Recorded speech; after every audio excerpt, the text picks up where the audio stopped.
উত্তর 24 পরগনার হারোয়ার নীর ideal home প্রতিবন্ধী শিশুদের জন্য র্যাম্প নির্মাণ করল। আবাসিক স্কুল এবং হোমের দ্বিতীয় ও তৃতীয় তলায় যাতে সহজেই ট্রাইসাইকেল বা হুইল চেয়ার করে বিশেষ চাহিদা সম্পন্ন শিশুরা যাতায়াত করতে পারে, তার জন্যই এই ব্যবস্থা।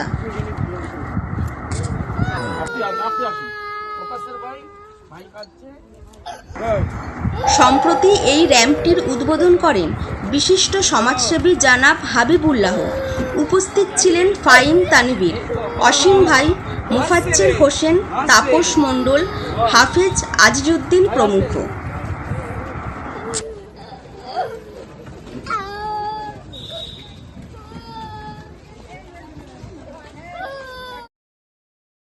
নীর আইডিয়াল হোমের সম্পাদক মোহাম্মদ আবুল কালাম আজাদ জানান, বিশেষ চাহিদা সম্পন্ন শিশুদের কথা ভেবেই তারা কয়েক লক্ষ টাকা খরচ করে এই র্যাম্প নির্মাণ করলেন। স্বেচ্ছাসেবী সংগঠনটির উন্নতির জন্য আর্থিক সাহায্যের আবেদনও তিনি জানান।